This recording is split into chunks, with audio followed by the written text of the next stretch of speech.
Добър и на тебе, хубаво момиче. Отдавна ли си омъжена? Деца имаш ли?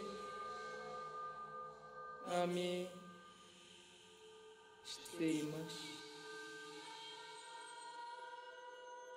Аз имам 9 деца, като 9 слънца, но ни едно момиче, за това, както виждаш, търча от едно място на друго. Имах 2 мъже, 14 деца, 5 умряха и все пак не съм тъжна и бих желала да живея още много. Виж колко изтрайват къщите, само ние прокълнатите жени се погубваме за нищо. Знам вече какво ще ми кажеш. За тези неща не може да се каже нищо.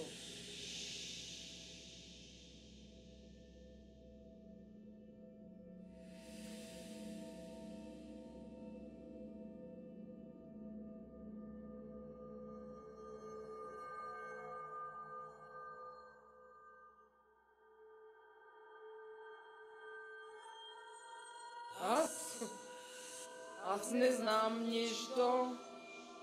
Легнах по гръб и започнах да пея. Децата идват като водата. Кой може да каже, че твоето тяло не е хубаво, тръгваш само и улицата те причакват. Остави ме, момиче, не ме карай да говоря. Минават ми много мисли, ала не искам да говоря.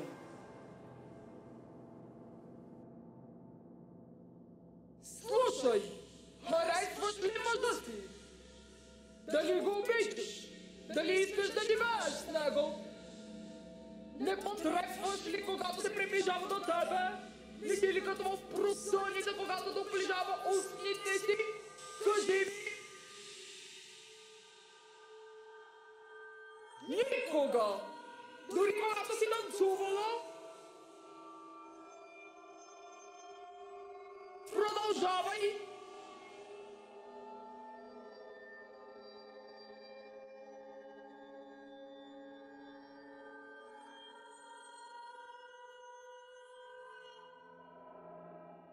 Аз мъжа си!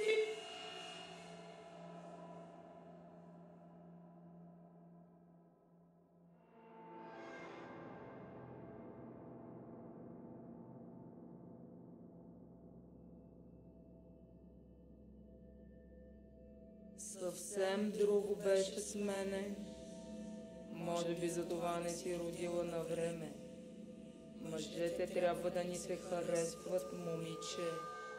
Трябва да ни разплитат плитките и да ни дават да пием вода от тяхната уста. Така върви светът.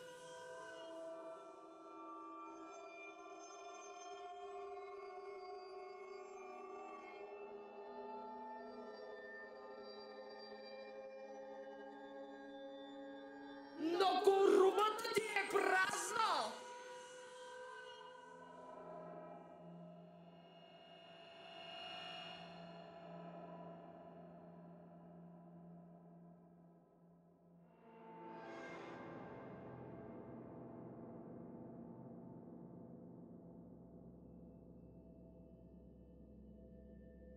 Остави ме! Остави ме, остави ме! Не карай да говоря повече, не искам да говоря повече с тебе! Това е въпрос на чест, аз нищо чест не искам да изпепелявам. Ти сама ще узнаеш. Във всеки случай, не трябва да бъдеш толкова наивна.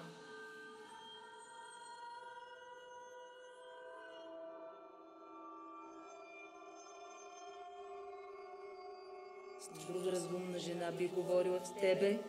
Не. Стара съм и знам какво говоря. Господ! Не! На мене никога не ми е харесвал Господ! Защо не разберете, че не съществува? Хората! Те трябва да се закрилят, макар че трябваше да има един Господ, а дори и мънича, за да прати гръмотевици на всички мъже си с гнило семе, които калят радостта на полетата!